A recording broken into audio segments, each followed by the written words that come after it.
Olá, boa noite a todos. Hoje estamos aqui ao vivo, desde Belo Horizonte, dando sequência a esse ciclo de partilhas públicas em conteúdos que colaborem com o despertar da nossa consciência. Nós vamos ver aqui 3 perguntas brevemente, de partilhas anteriores, e depois entraremos nos 2 assuntos principais de hoje. Uma pessoa pergunta o que é a busca da excelência ou a busca da perfeição. E quando nós sentimos aquela espécie de frustração, uma impressão de que algo se esgotou dentro e fora de nós.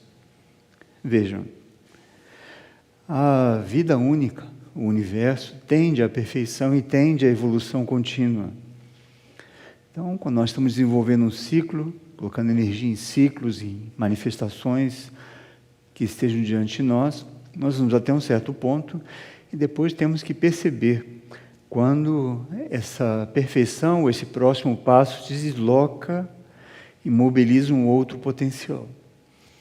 Então, a dificuldade que nós temos é justamente termos essa adaptabilidade e mobilidade de acompanharmos para onde foi o potencial.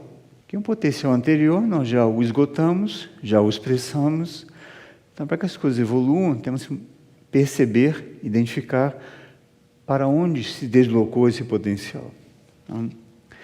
E as lacunas que nós sentimos são vazios na aplicação de possibilidades.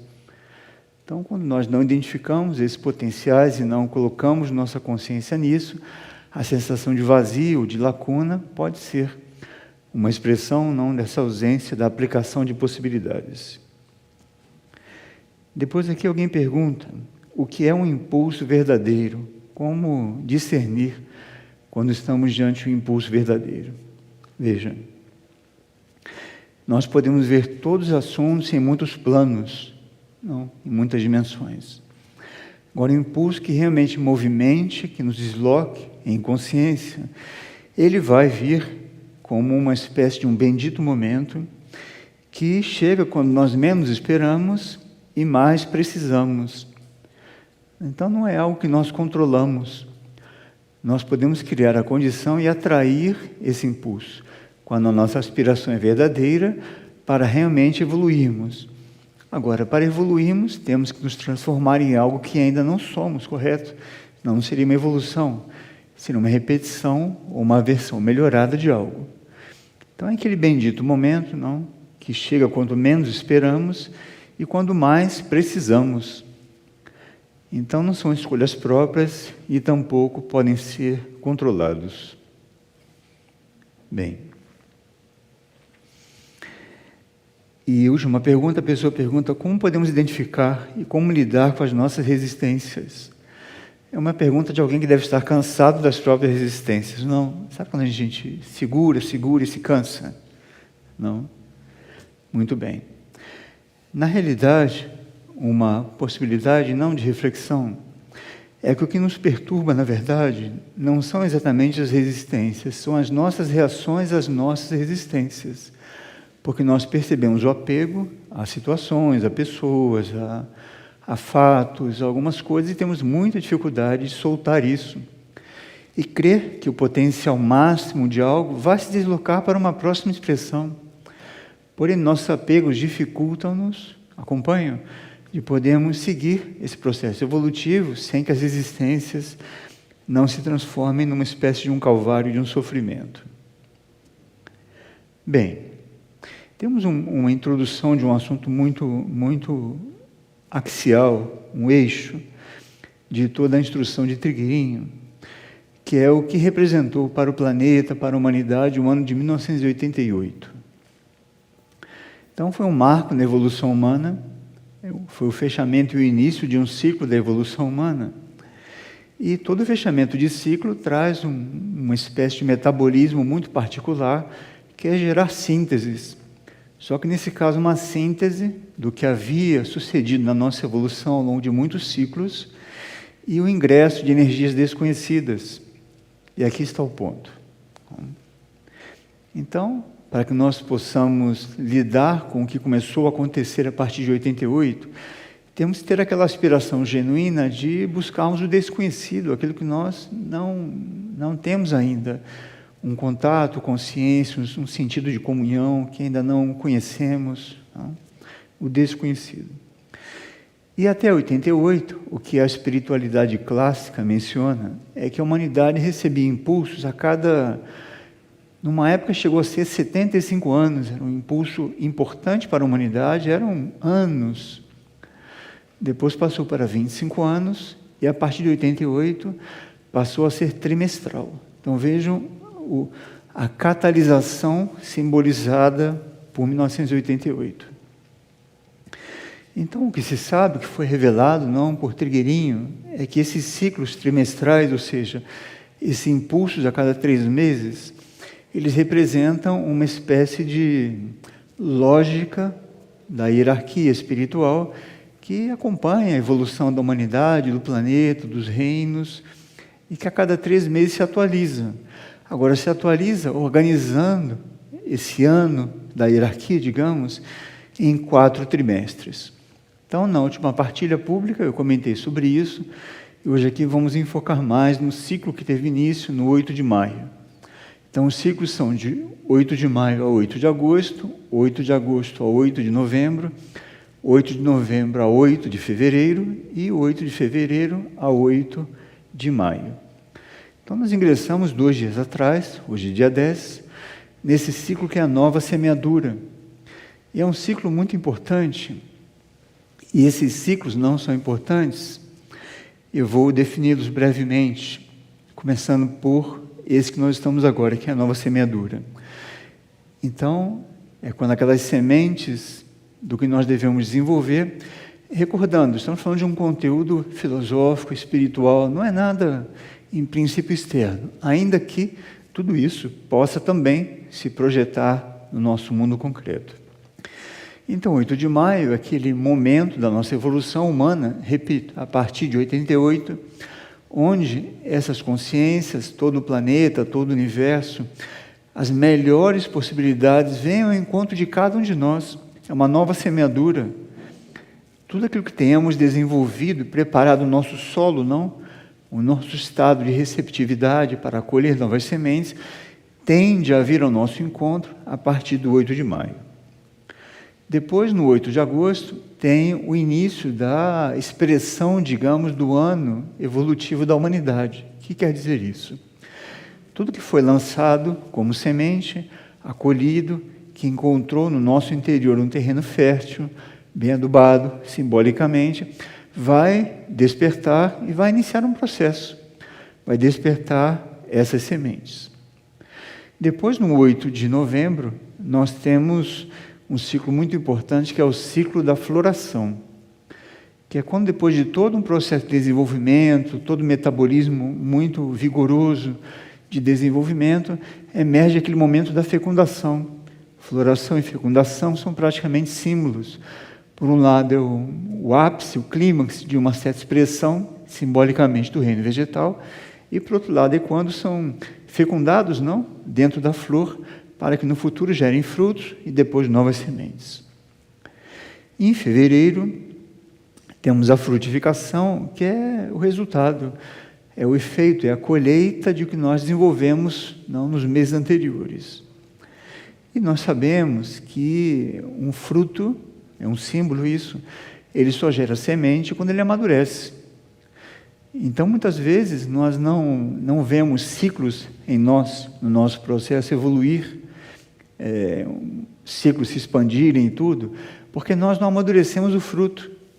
O fruto chega a se formar, a flor foi fecundada, mas nós não nos dedicamos o suficiente. Então, aquele fruto não gera uma nova semente. E esses ciclos de hierarquia são realmente muito importantes. E na minha experiência, eu cheguei em Figueira, que é o Centro Espiritual, Comunidade Luz, fundada por Trigueirinho em 89, eu venho acompanhando de perto como isso expressa na nossa vida, como eventualmente isso se espelha em algum grau em nossas vidas individuais e grupais, enfim, na sociedade, para que possamos realmente entrar nesse impulso que nós chamamos de impulso da hierarquia. E pude constatar que isso realmente sempre, de alguma maneira, dialoga conosco, de alguma maneira estabelece um contato conosco. porque é através dessa lógica, como eu mencionava, da hierarquia, que a humanidade, depois de 88, começou a reconhecer esses ciclos de impulso e o que deveria purificar, manifestar, atrair, compreender, para expandir a sua consciência, sair desse ponto que nós nos encontramos nesse momento. Então, esse ciclo de nova semeadura ele é muito importante, ele traz um convite para a nossa consciência, para estarmos receptivos, não? Como um solo, cuidarmos do solo, o cobrirmos, não? Simbolicamente, o protegermos, irrigarmos. Não, a irrigação aqui são sentimentos superiores, intenções positivas, tudo isso é uma condição de um solo, são símbolos, para que essas sementes evolutivas se polarizem em nossa consciência, em nosso interior, e possam gerar um caminho evolutivo um pouco mais consciente. Bom, e o tema central do dia de hoje, que nós chamamos de idioma Irdim, é o que é o Irdim? Não, o que é esse idioma? De onde vem esse idioma? Qual que é o sentido de nós termos sido apresentados a esse idioma? É um dos eixos também da instrução, não, que o trabalho de José Trigueirinho veicula desde 88, 87, que é o tema do valor da linguagem simbólica, da linguagem suprafísica. Então vamos tentar juntos criar essa condição de compreender o que é a linguagem. Não? Pronto. Então, o que nós chamamos de linguagem é esse meio, é esse veículo, digamos, que nos conecta mutuamente, não só entre os humanos, mas linguagens com vibrações, com os outros reinos, com estados suprafísicos, com estados de consciência. Não? E nós temos muita dificuldade com a linguagem simbólica, não dos sons, por exemplo, das cores, dos números, porque nosso processo mental ele se tornou extremamente denso, extremamente racional, não dedutivo, e não permite que outros níveis superiores interajam com esse nosso processo de comunicação. Começando pela correta utilização das palavras. Pensem um pouco o que já aconteceu desde que nós despertamos hoje até aqui, quantas vezes, eventualmente, falamos coisas que não eram necessárias. Tudo isso vai desgastando a possibilidade de uma linguagem correta, de sermos precisos, de acoplarmos em uma frase, em um símbolo, em uma comunicação, a essência. Então, é como se dessemos muitas voltas para traduzir o que nós queremos expressar. Então, a humanidade vem evoluindo desde muitos ciclos. A espiritualidade clássica nos remonta à Lemúria, à Atlântida, não esses reinos antigos. E na raça lemuriana, por exemplo, o homem utilizava uma linguagem monossilábica. Naquele momento era uma humanidade muito densa, então ali era monossilábico, a própria constituição das pregas vocais, não permitia a modulação, a composição através da linguagem, era monossilábico. E depois, na época da Atlântida, que foi uma época um pouco mais permeada, o ápice da Atlântida, simbolicamente, segundo a ciência espiritual, era o desenvolvimento máximo do plano astral, do corpo emocional, de tudo que era ligado com a astralidade, com o plano emocional. Então, uma linguagem um pouco mais aglutinante, não aquela fluidez que o plano emocional tem como característica. E depois, a partir desses ciclos, emergiram outras possibilidades, como uma linguagem já ligada com símbolos, não? Símbolos abstratos, que para aqueles que, nesse ciclo, depois de 88, estão mais abertos, se tornou hoje realmente um potencial muito grande. Então, a linguagem ela é muito importante, ela é aquele mecanismo que nos permite não somente indagar, nos dirigir a algo, a alguém, ou a algum estado de consciência, mas também compreendê-lo. Então, em diferentes graus e por diferentes vias, em princípio, todo ser humano está buscando algo. Um sentido, um significado, todos, independente do seu nível de consciência, é quase que instintivo no ser humano a busca de um significado, de um sentido para a nossa experiência. Então, esse tema da linguagem, dos idiomas, é muito importante. Então, vamos ver aqui alguns exemplos de idiomas que prepararam um pouco a revelação do idioma Irdim, iniciando pelo Devanagari, que é um idioma antigo, escrito por ideogramas, não por símbolos, e foi esse idioma que deu origem ao sânscrito. Não? E esse Devanagari era muito usado na Índia antiga e era considerado como a linguagem dos Devas. Devas é essa expressão da criação que colabora, que participa da criação das formas. E formas aqui não são apenas formas como flores, árvores, não. Existem grandes Devas que trabalham com mundos, com universos, são consciências extremamente criadoras, com potencial de criação muito grande. E uma das línguas mais antigas que se tem notícia. Depois, o Ichihua é também uma linguagem antiga, uma época muito remota, e que era utilizada por estímulos sensoriais não verbais. Era um processo mais interno, mais antes do planeta se materializar tanto como na época da Lemúria. E se imprimia no éter do planeta, nesse momento, a maneira de impressão no éter do planeta era de uma linguagem não física, a impressão de matrizes, não, para a vida da humanidade, dos reinos. Era uma etapa prévia à manifestação física do planeta. Depois temos um Censar, que no período lemuriano começou também a se desenvolver, e muito interessante, porque o Censar tem uma ligação direta com aquele espaço na Serra do Roncador, chamado Templo de Bes. Recordemos que as partilhas públicas, elas gravitam ou tocam tópicos e verbetes do livro Glossário Esotérico, de Trigueirinho, da editora Irdim. Então, ali temos centenas de verbetes, não, de enunciados, que vão apresentando toda essa situação do planeta e da humanidade. Então, o Templo de Bes está ali descrito, que é o Templo de Bes, também como roncador.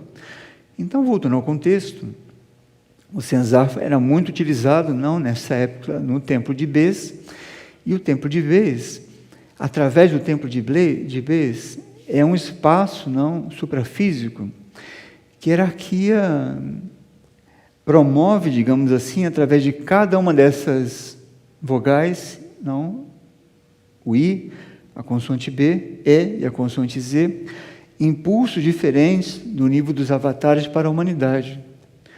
Então, para nós que estamos buscando um despertar real, não uma melhoria da personalidade apenas, não algo superficial, mas realmente uma busca mais profunda de como que o planeta se organiza, qual a posição da humanidade na evolução, qual o nosso papel nesses tempos. O Glossário Esotérico nos brinda com todas essas informações. E o Templo de Bes, que está nos planos suprafísicos da Serra do Roncador, ele cria essa condição para que nós possamos receber, não, simbolicamente, a energia desses 4 avatares, não, através da letra I, da letra B, da letra E, da letra Z. São símbolos, não? São fonemas que nos ajudam a conectar com 4 matrizes da evolução humana. Depois, o sânscrito, mencionando bem superficialmente, significa perfeito, a perfeição. Então, foi usado muito, não, na Índia antiga especialmente, e tinha uma capacidade, uma possibilidade muito precisa de expressar e revelar realidades de níveis suprafísicos. Então, o sânscrito representou para a humanidade uma etapa bem de síntese de tudo que veio antes dele até chegarmos no Irdim. Muito bem. Então, o que é o idioma Irdim? Nós podemos aprendê-lo? Ele tem uma tradução, como os demais idiomas tinham ou têm? Isso é possível? O que é o Irdim? Não.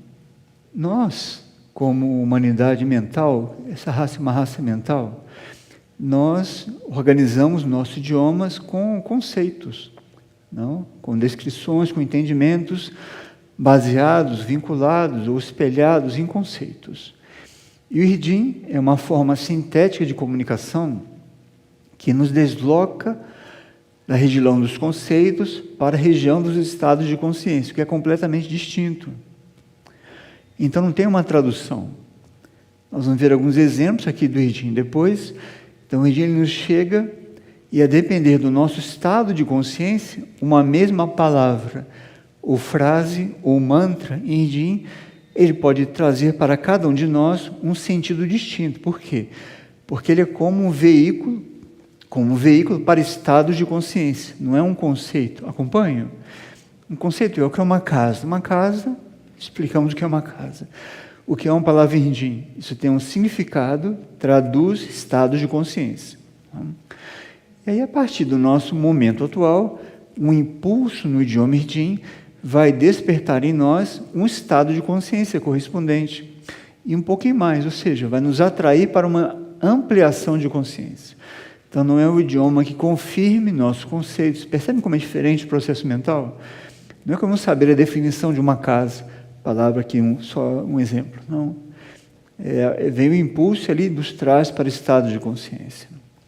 Bem, a partir de 88, também, nós começamos a recordar, e me refiro a recordar que nós, como seres que reencarnam, portanto, almas que estamos reencarnando, começamos a receber impulso para recordar as nossas melhores experiências, aquelas mais construtivas que tivemos, tanto no planeta quanto em outras regiões do universo. Isso determina ou demanda que nós temos uma necessidade de contatar um novo padrão de conduta, estados de consciência superiores, expressões arquetípicas para o planeta, para a humanidade, para os demais reinos. Então, a lógica da busca espiritual está muito rápida para acompanhar. Tá bem? É porque o tradutor fica inquieto, às vezes eu tenho que medir com vocês, tá? Então, a lógica, chamemos assim, da busca espiritual depois de 88, é que nós possamos realmente entrar numa outra experiência completamente distinta do que foi chamado até 88 de etapas preparatórias. Então, numa etapa preparatória, nós trabalhamos os nossos corpos, o alinhamento entre os nossos corpos, trabalhamos a repolarização da nossa identidade, nós recordamos que não somos apenas essa pessoa física, começamos a desconfiar que existe uma evolução superior. São muitos segmentos, muitas expressões desse despertar. E o Irdim nos ajuda nisso, porque através desse impulso nós vamos contatando, através dos estados de consciência, todas essas matrizes têm que ter o filtro da mente, que é muito ligado com o preconceito, com a memória, não? Se eu falar aqui a palavra Tailândia, cada um de nós vai associar imediatamente Tailândia com alguma referência que tenha na sua mente, ou uma experiência anterior, ou alguma informação sobre a Tailândia, correto? Não é uma experiência direta. Acompanhe? Quando o Irdim toca a nossa consciência, ele nos coloca no nosso melhor ponto, em contato com o arquétipo do que seria a Tailândia, nesse exemplo aqui. Então, é uma lógica completamente distinta, o tema do idioma Irdim. Bem,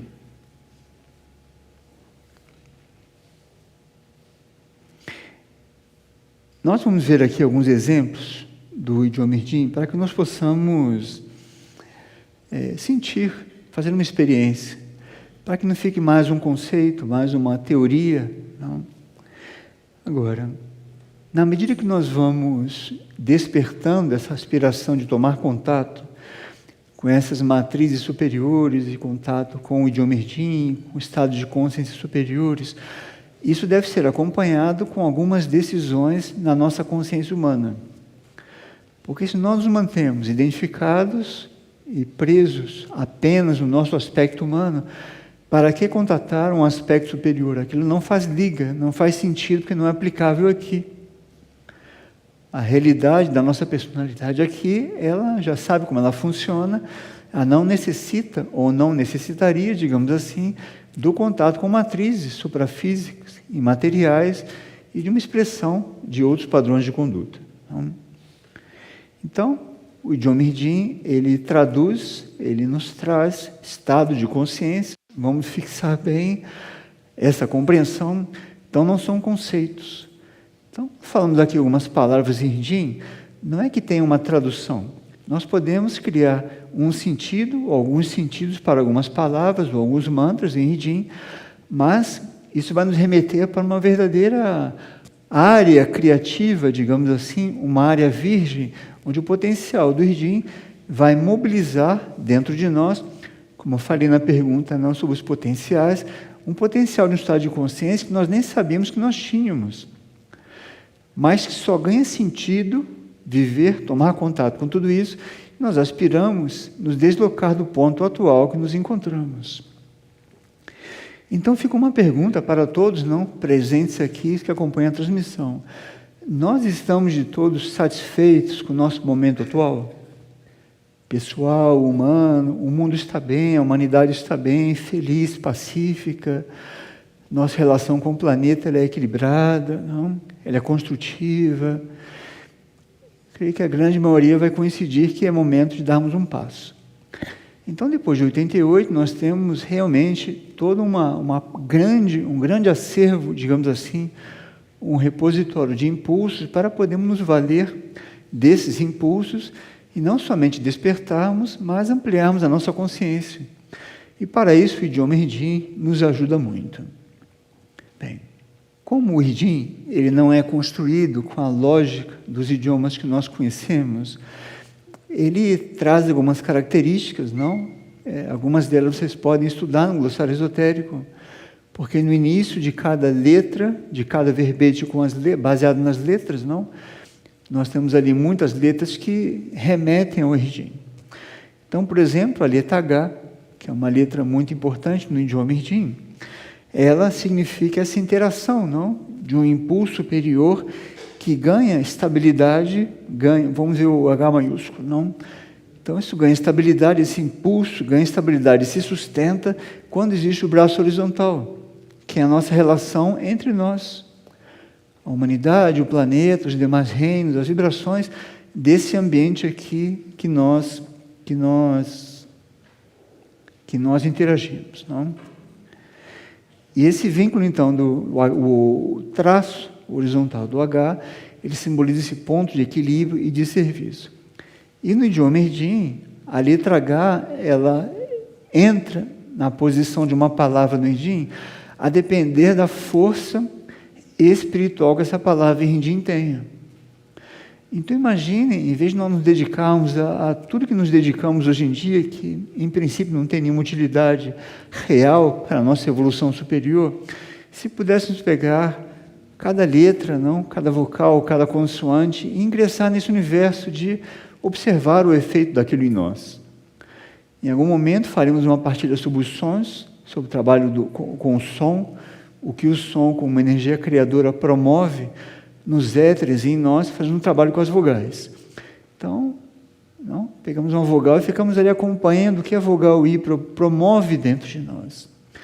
Então, imaginem quantas dezenas ou centenas de vezes por dia, nos nossos diálogos, nós pronunciamos a vogal I, correto? E nem nos damos conta do que aquilo promove em nós, o que aquilo mobiliza em nós. Então, nós banalizamos muito a linguagem.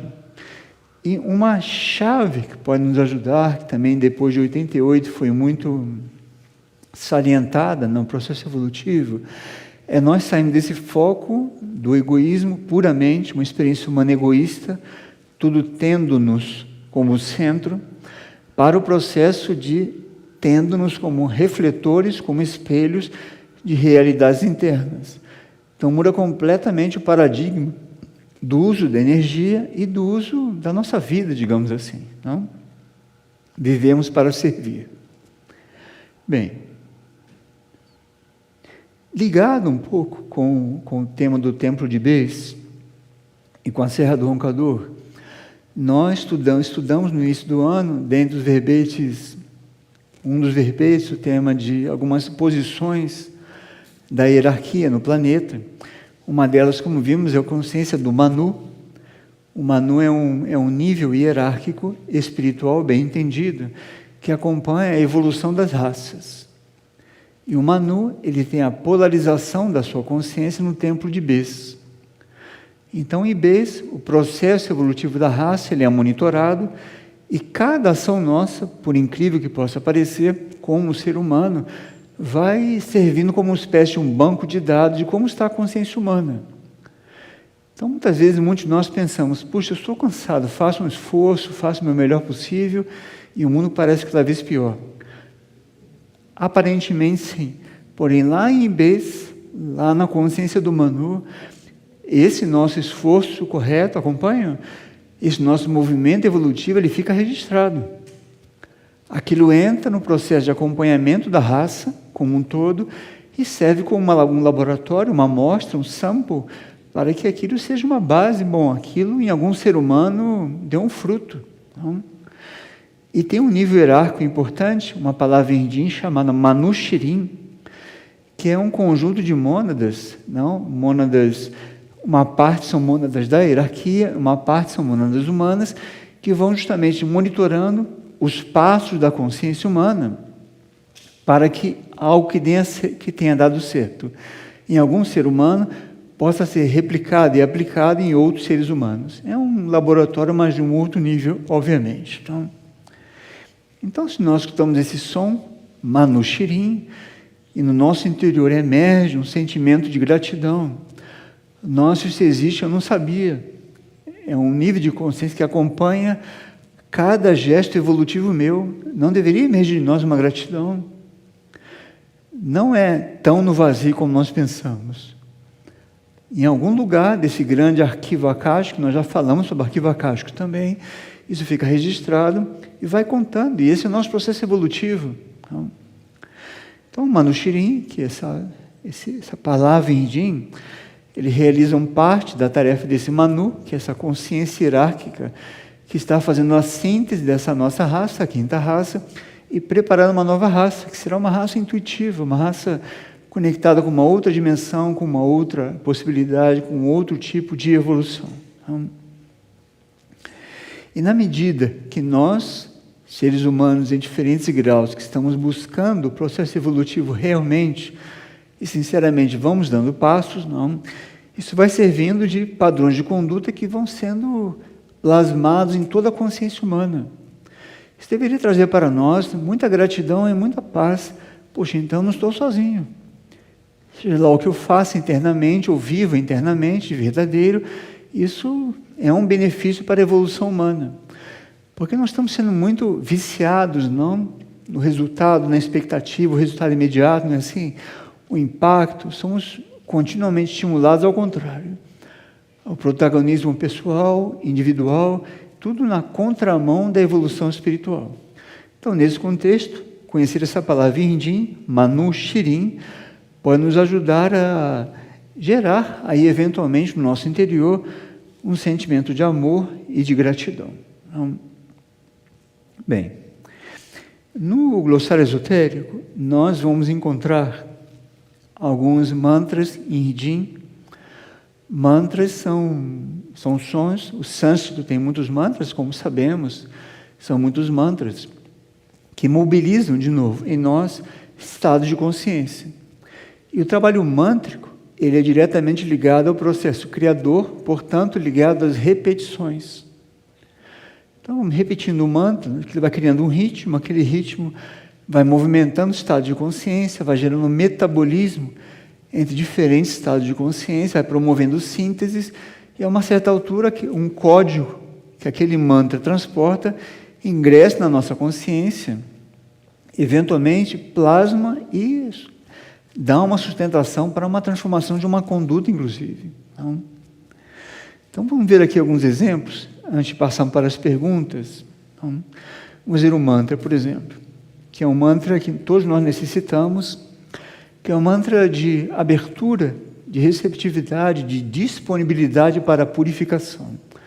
Esse mantra é um mantra público, ele está publicado no glossário esotérico, então podemos aqui mencioná-lo e estudá-lo. Então esse mantra diz, disponibilidade para a purificação, e é um mantra em Din. Então, Okuka, Banaiti, Shibana, Kikinawa. Então, nossa mente, quando recebe um impulso como esse, ela não vai encontrar nenhuma referência de um sentido mental. ou de uma tradução literal, porque não é um idioma dos nossos mentais. Mas nós pegamos esse mantra, trabalhamos uma vez, e uma segunda vez, nos observamos, uma terceira vez, nos observamos, lembramos de um impulso que o acompanha, só para que nós possamos aí ter alguma referência, que é a disponibilidade para a purificação. Então vamos criando essa condição, e esse mantra ele vai fazer um trabalho em nós. E um dos trabalhos que ele faz em nós é uma transformação nos nossos corpos humanos. Então, se nós queremos ingressar numa evolução superior, nós precisamos recordar que o processo não é controlado e conduzido por nós. Não necessitamos assimilar esse princípio depois de 88. Até 88 tinha o ascetismo, as austeridades, as práticas, autocomiserações, privações, não é assim? Muitas práticas que forçavam um pouco a natureza humana e criavam uma condição, digamos assim, para que o indivíduo chegasse até num ponto de rejeição da sua condição humana. Mas isso hoje é totalmente desatualizado, isso é démodé mesmo, é completamente fora de linha de um processo evolutivo. Hoje a humanidade já está em outro nível, tem um outro tipo de abertura. Então esse mantra, Okuka Banaiti Shibana Kikinawa. Então isso ajuda na harmonização do nosso ser e numa disponibilidade para a purificação. Aí algo em nós, muito orgulhoso ou muito apegado, pode não emergir e dizer, mas eu não preciso ser purificado. Purificado do quê? Eu estou tão bem. Não. Tem uma questão na evolução espiritual que tecnicamente é chamada de guardião do umbral. O guardião do umbral são todas as lacunas ou todas as experiências anteriores nossas extremamente vinculadas com a personalidade humana, que quando nós vamos dar um passo, cruzar um umbral, expandir a nossa consciência, isso emerge para na nossa frente, cheio de justificativa. Encontraram já esses guardiões de vocês? Claro, não? Argumentos, não? Sempre tem algo para nós não darmos um passo.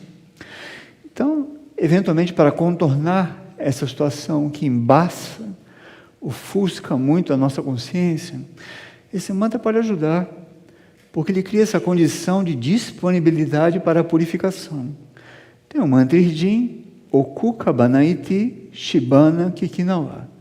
Então, você vai harmonizando o meu ser, criando uma disponibilidade para a purificação, e aí o universo vai se encarregar de organizar o que tem que ser purificado, em que grau, com que intensidade, qual o próximo passo. Tudo está pronto. Existe algo superior pronto para cada um de nós. O ponto é que nós não queremos soltar o controle do processo. Enquanto nós não soltamos, não nos abrimos para que o universo trabalhe em nós. Lidar com o Irjin ou praticar o Irjin não tem praticamente nenhum efeito, porque não mobiliza o que existe superior em nós, que não está na nossa personalidade em princípio. Não? Então, esse som Irjin, Okuka, ele não tem uma tradução, mas ele introduz na consciência humana e no átomo permanente de cada corpo humano nosso, material, parênteses, o que é um corpo material nosso? Esse corpo aqui, que nós estamos vendo, o nosso corpo emocional e o nosso corpo mental, também são corpos. Não? Então, essa vibração Okuka, não, esse som, esse estado de consciência, introduz a energia da vibração da harmonia. Então, essa harmonia ingressa em cada átomo do nosso ser e vai promovendo ali a liberação desse potencial que está dentro das células, entre uma célula e outra. Não? A materialização da humanidade gerou uma compressão no nosso potencial interior, como se o nosso mundo interior, nossa luz interna tivesse comprimida, tivesse encapsulada num lugar dentro da nossa molécula. Então, esse código lumínico que entra através desse som, Okuka. Então, para quem quiser fazer uma experiência mais contemplativa, mais receptiva, então trabalhar só com esse som, Okuka, Okuka.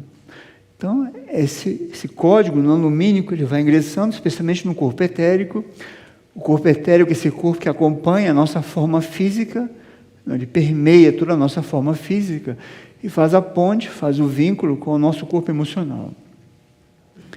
E quando esse processo começa a se consolidar, ou seja, essa vibração lumínica e de harmonia, esse código lumínico vai ingressando no nosso ser e na nossa consciência corpórea, inclusive, isso gera um processo chamado em Rindim Retram.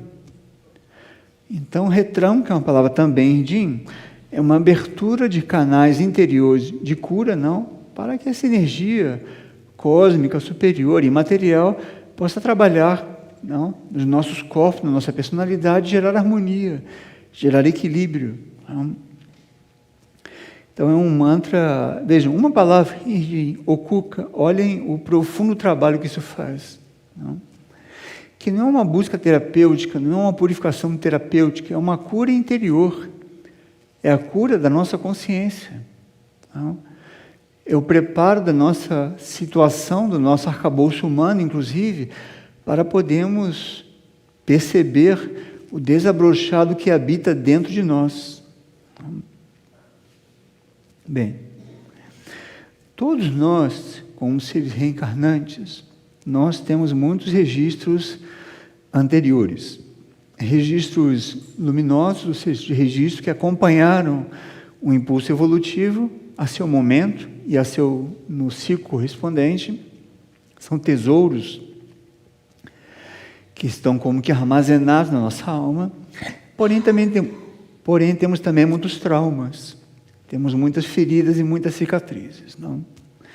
Então, esse código lumínico, essa vibração de harmonia Okuka, também tem a possibilidade de nos ajudar a transmutar, purificar e facilitar que essa ferida, que esse trauma vá se deslocando desse lugar de sofrimento e vá se diluindo numa região de aprendizado. Acompanharam? Então, deixa de ser uma cicatriz, um lugar frágil, um lugar de ferida, um lugar que nós evitamos, para ser um material reciclado, digamos assim, que vai fazer parte da nossa síntese. Não é importante essa palavra virgem? Quem não necessita dela? Não?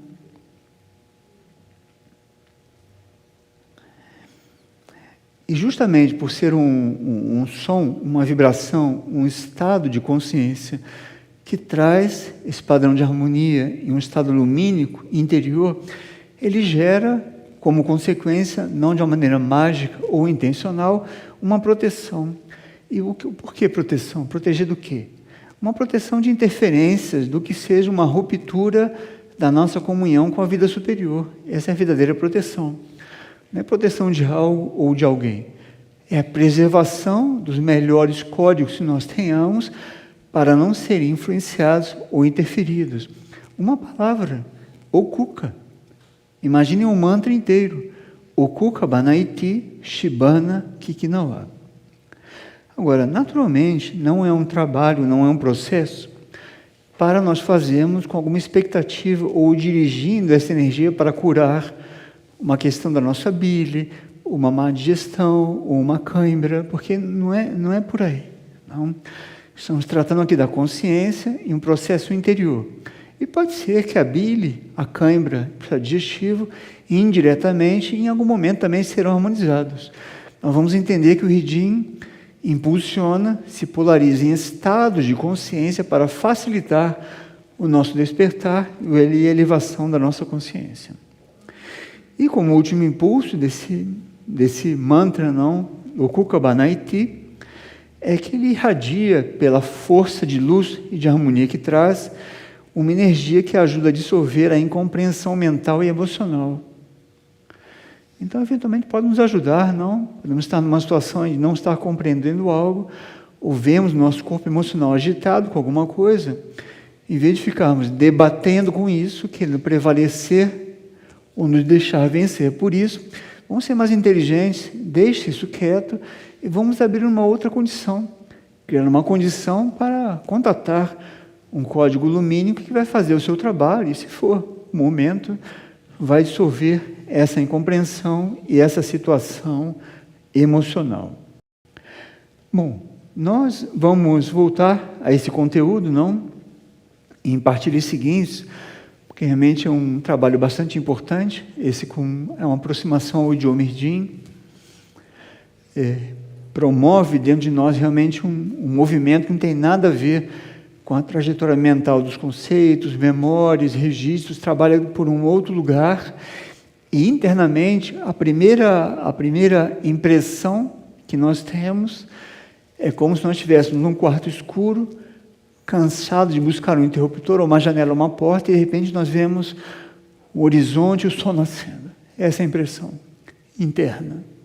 Nós vemos diante de um estado de consciência completamente virgem, dentro de nós. Então é um processo mágico, é um idioma, é uma linguagem usada por consciências superiores que a partir de 88 se aproximaram da nossa consciência humana, de todos, não é um privilégio de ninguém, para que possamos podemos chamar até de uma ferramenta a mais, para podermos sair dessa lógica do processo racional e irmos construindo essa condição para uma transformação humana consistente e profunda.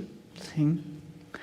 Semana que vem vamos estar em São Carlos, a partilha pública será em São Carlos, e no domingo, que será o dia 18, nós faremos uma prática de mantras. Então, quem estiver em São Carlos, quiser participar, hoje aqui não deu para combinar a tempo, uma prática amanhã, mas no domingo de madrugada em São Carlos haverá uma prática de mantras, então poderemos, quem quiser participar, poderá ter essa experiência. Depois, no dia 24, a mesma coisa em São Paulo. Sim.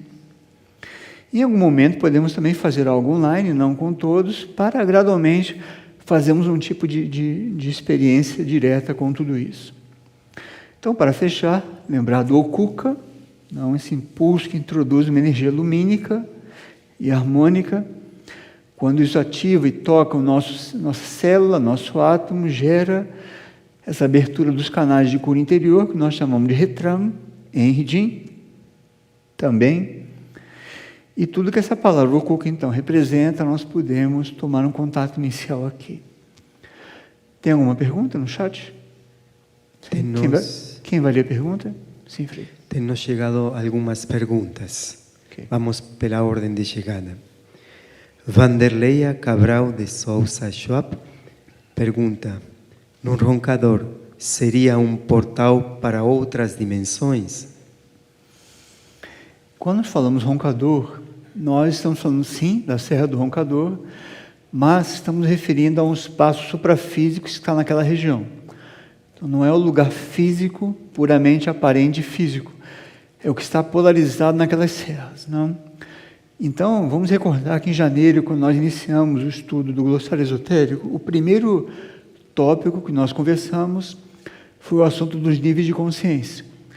Então, Vanderleia, você poderia olhar no glossário esotérico, ali níveis de consciência, e vamos ver ali que existem muitas dimensões nesse exato momento, e nessa interação entre nós aqui, não é só uma questão física, está havendo uma interação etérica, emocional, mental e suprafísica. O nosso mundo interior, ou seja, tudo aquilo que está acima e dentro, acima do plano mental e dentro da nossa consciência profunda, são níveis suprafísicos. Para chegar na resposta, sim, me refiro a esse aspecto suprafísico que está polarizado na Serra do Roncador. Uma segunda pergunta. Márcia Adriana de Oliveira. Frei, a pronúncia incorreta do Irdim influencia no trabalho que a palavra ou a expressão faria? Naturalmente que a acentuação das palavras, ela cria um valor a partir do movimento melódico de um som.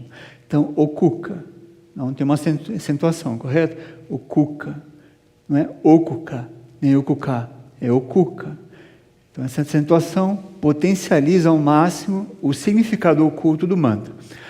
Agora, se alguém não sabe, se alguém intui uma palavra Irdim, ou contato uma palavra Irdim, e não acentuou corretamente, naturalmente que todo aquele código por trás da palavra se manifestará também, estará presente, apenas não o máximo potencial, uma vez que eventualmente a acentuação não vai estar correta. Uma próxima pergunta. Silmara da Costa. Frei Luciano, na hora de mantralizarmos as palavras em Irjim, faz diferença entendermos o significado das palavras ou só a intenção de estar fazendo com amor já faz o trabalho? Por exemplo, o Kukabanaiti, que é a disponibilidade para a purificação. Então isso é como uma placa que nos diz, é por aqui. É por aqui, quer dizer, disponibilidade para a purificação. Mas não é um conceito, é uma direção, em linhas gerais, o que está por trás do Kukabanaiti. Então se aplicarmos, se praticarmos com amor, agora veja, eu acho que por trás da pergunta me parece importante identificarmos o assunto dos raios. Nós já falamos sobre os raios também, ficamos de voltar a estudar isso com mais calma e mais profundidade. Então, a depender do nosso raio, da nossa natureza, será a maneira como nós vamos praticar. Então, alguém que tem um segundo raio, que é o raio do amor, sabedoria, eventualmente pode ser que tenha uma imatura tendência de achar que a compreensão não é importante, que basta o amor, a intenção, a abertura e pronto, esse é o caminho de menor resistência, não tem nenhum problema. E alguém que tem um quinto raio, que é o raio mais científico, de compreensão, não da ciência cósmica, realmente compreender o processo, para esse indivíduo pode ser importante compreender também. Então, cada um na sua natureza. Uma próxima pergunta. Cohen, Frei, esse mantra que foi citado, o Kuka, trabalha algo específico, os corpos ou a consciência do indivíduo? Então, como foi dito, trabalha a nossa disponibilidade para a purificação. Não? É como se esse mantra ele cria uma condição para que essa energia lumínica ingresse, como vimos, promova um campo de harmonia, um campo de luz dentro de nós e crie situações de harmonia e de liberação. Então, não é dirigido a nenhuma situação específica. É uma criação de uma condição. Próxima pergunta. Lorane Pinheiro. Uma dica para não pararmos nesse momento?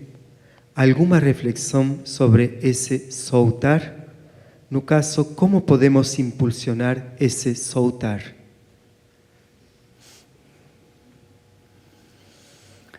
Dependendo da sua natureza, ajuda a nós compreendermos que no universo nada se retém. Então, se você consegue compreender isso, nós conseguimos compreender isso, eventualmente ajuda a que nós não fiquemos presos a algo. Agora, tem algo importante para que não se crie nenhum sentimento de culpa ou de constrangimento quando nos vemos, e todos temos apegados a algo ou alguém, alguma situação, é porque eventualmente alguma coisa não concluiu o seu ciclo ainda.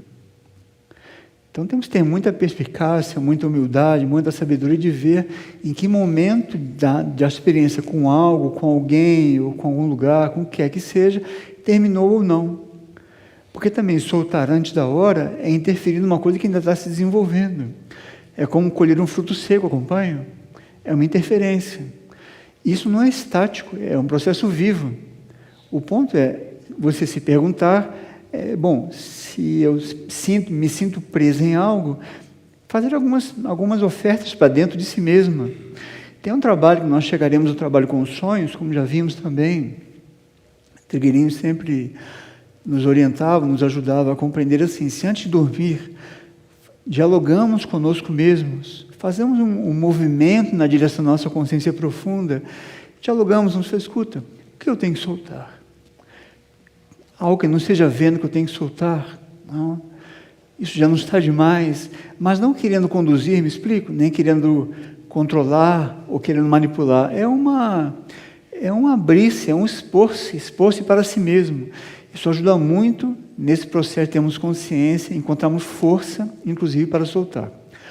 Agora, nós só soltamos ou quando nós cansamos de algo, ou quando algo nos cansa, ou quando nós tomamos uma decisão, o que não é a energia da maioria. A maioria tem muita dificuldade de tomar uma decisão.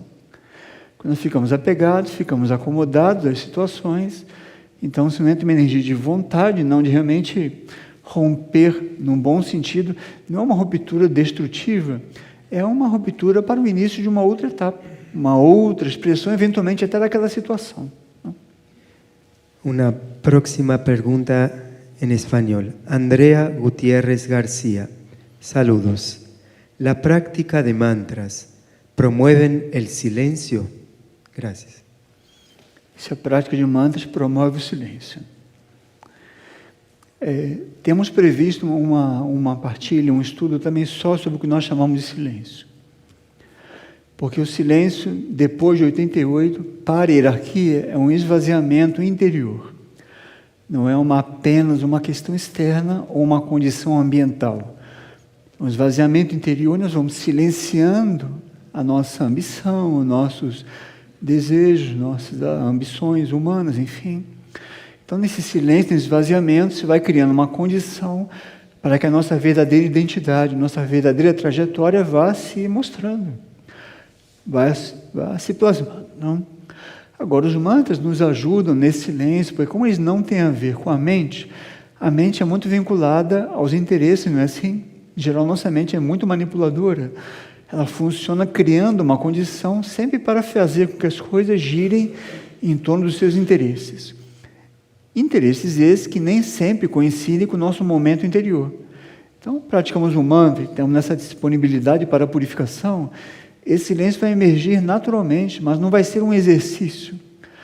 Vai ser a pressão positiva desse código lumínimo que vai acalmando tudo aquilo que não é mais, que não nos corresponde mais e que vai nos silenciando por dentro. É um processo completamente distinto de uma prática externa. Mais uma pergunta e um pedido. José Can, Frei Luciano, pode dizer novamente o mantra de forma devagar? Okuka, Okuka, Bana, Iti, Shibana, Kikinawa. Esse mantra está no glossário esotérico, sim. Uma próxima pergunta. Paola Andrea Giraldo Mejia. La cartilla amarilla de mantras de Figueira são de uso público ou restringido? Muitos para o público que não conhece Figueira, não sabe o que se trata.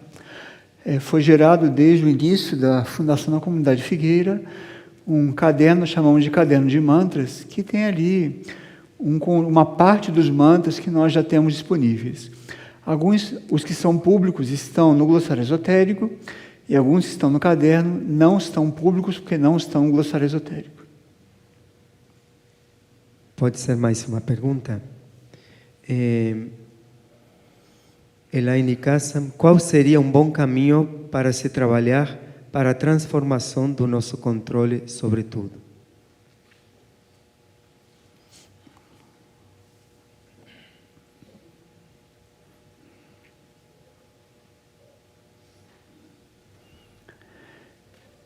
Isso é um caminho, não existe uma fórmula, mas esse caminho é a trajetória dessa virtude ou qualidade nós chamamos de humildade. E a humildade não é exatamente aquela situação externa de nós aparecermos, não, ou aparentarmos humildade, é nós aceitarmos as coisas como elas são, ou como elas estão, assim como nós somos, e a partir desse ponto vamos evoluir. Então, nessa simplicidade de atitude, não, de estarmos diante desse exato momento e não nos ausentarmos desse momento, naturalmente vamos ver dissolver isso que nós chamamos de poder pessoal artificial. Que o controle pessoal é o quê? Uma infantil tendência de acharmos que temos um poder artificial. Não controlamos nem nosso intestino, como vamos controlar a nossa vida? Não parece infantil? Não? Então, nós temos que mudar um pouco a nossa consciência, não? E reconhecer, sim, para viver o nosso processo evolutivo e para permitir que a vida viva em nós, temos que descomprimir. E por isso que é dito que o trabalho é interior, ele é na consciência.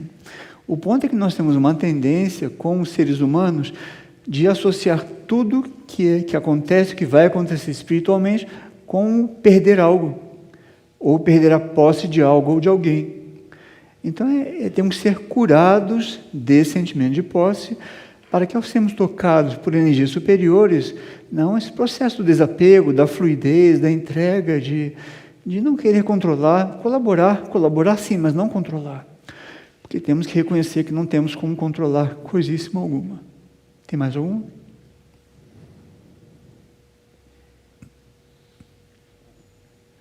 Uma pergunta, Cristiano Cavalcanti.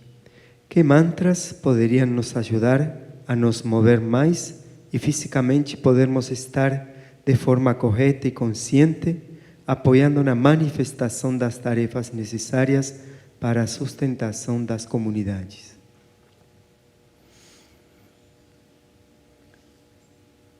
Bom, existe um mantra, que é o mantra Rinjin, que está nesse caderno de mantras não de Figueira, que ele trabalha diretamente com esse tema da manifestação do plano evolutivo. Como é algo que dá a impressão de ser de alguém da obra, é um pouco fora do contexto, do contexto público.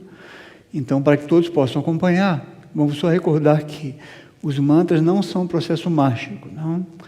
Então, eu faço um mantra e eu tenho resultado. Não, o mantra nos traz um impulso para o despertar e a ampliação da nossa consciência e de criar um ambiente mais harmonioso, mais poroso, se assim podemos dizer, para interagirmos com o estado de consciência mais elevados. E uma consequência disso pode ser a mobilização do nosso potencial interior e, portanto, uma clareza de como colaborar mais com a manifestação do que nós chamamos de plano evolutivo. Se tiver mais nenhuma, eu abro aqui para o público. Tem mais uma pergunta. Shamil, Fray, ¿el mantra puede disolver la involución? ¿De qué forma? Bom, para responder assim um pouco sinteticamente, necessário abrir um parênteses. O que nós chamamos de involução, não, são partículas, parte de Deus, parte da vida única, que estão no seu momento evolutivo desconectados da fonte. Então, a autoconsciência da involução é que eles têm, ou essa partícula tem uma vida própria, tem uma agenda própria, tem um objetivo próprio. Isso é o que chamamos de involução. Então, portanto, ao trabalhar com o Kuka Banaiti, por exemplo, que ingressa na nossa consciência, nos átomos, essa molécula de cura, molécula lumínica, indiretamente vai iluminando esses espaços e vai redimindo e curando, dependendo do grau da evolução, do grau de negatividade. O que chamamos de mal também não é essa coisa precária, superficial e preconceituosa. O mal é tudo aquilo que está dissociado de um bem maior, que está dissociado de uma totalidade. Dentro da consciência única é uma coisa como outra qualquer, não? Só que é cego, não tem a visão, não tem luz, está fazendo uma outra experiência, não?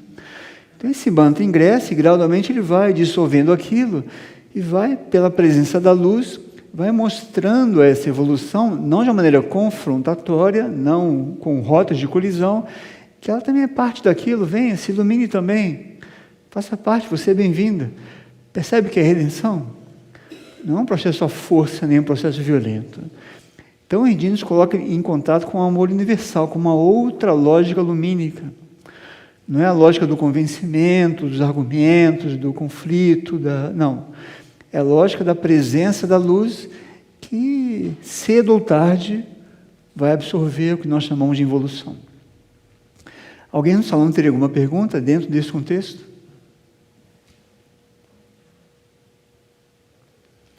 Muito bem.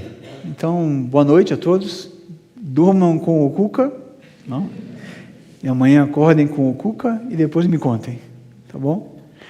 Até sábado que vem. Boa noite, obrigado.